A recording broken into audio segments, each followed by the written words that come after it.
Bonjour à toutes et à tous.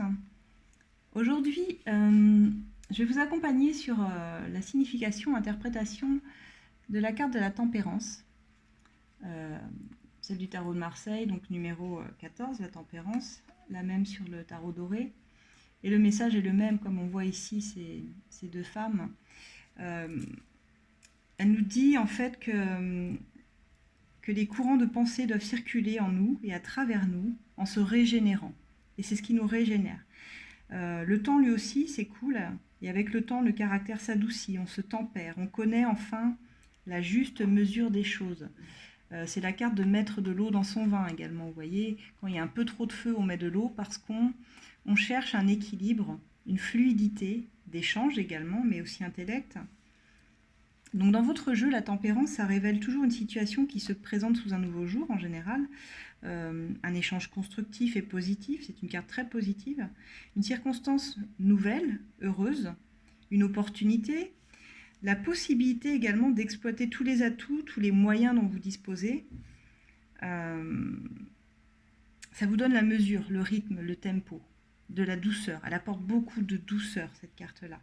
Elle vous rend pédagogue, elle vous rend communicatif, dans un bon dialogue, dans de bons échanges, compréhensif, à l'écoute. On s'exprime bien. C'est comme un ange. Moi, c'est un peu la carte de l'ange, la tempérance, je trouve. C'est un peu ça. Les mots-clés pour cette carte seraient donc la modération, j'ai envie de dire, l'harmonie. Ça peut être la guérison également, la patience, parce que c'est une carte de patience. Cette femme, elle m'inspire vraiment ça, la patience. Une tolérance, en tout cas, et une bonne capacité d'adaptation au changement, hein, tout en conservant ses propres valeurs, par contre. La tempérance, elle est comme ça. C'est également réunir deux pôles opposés. Là, on voit le pot bleu et le pot rouge. L'eau, le feu. Là, on a deux coupes de couleurs différentes également, l'or et l'argent. Et elle est baignée dans l'eau. C'est également ça, c'est, comment dire, comment faire fusionner deux pôles différents. Vous voyez, c'est les faire fusionner, pouvoir les unir et faire en sorte qu'ils fonctionnent ensemble. C'est apporter de l'harmonie, à force de patience, de modération, pour retrouver un équilibre. On temporise, on fait ce qu'il faut pour trouver cet équilibre. Ça pourrait parler, par exemple, dans un tirage relationnel d'une personne opposée, mais avec qui vous trouvez un terrain d'entente commun. Ça améliore de toute façon les relations en général, c'est un retour à la normale, retour d'harmonie, c'est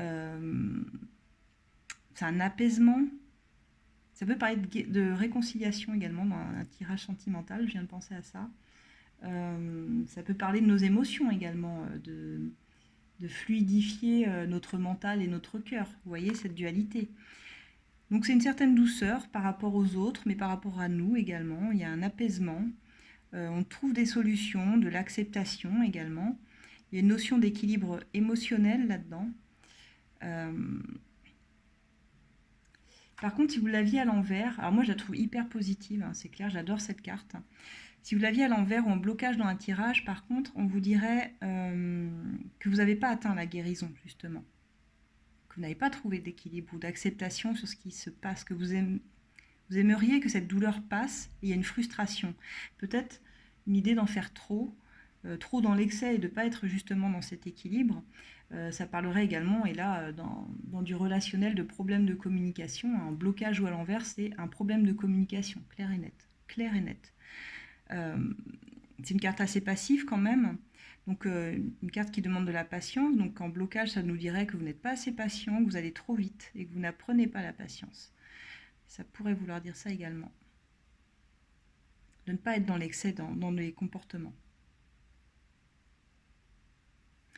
Comme je dis, c'est pas vraiment une carte d'action, hein, mais l'inaction, elle est parfois appropriée. On n'est pas obligé d'être tout le temps dans l'action.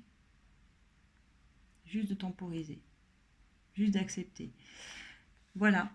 Donc j'espère que j'ai pu vous aider sur cette interprétation de la tempérance.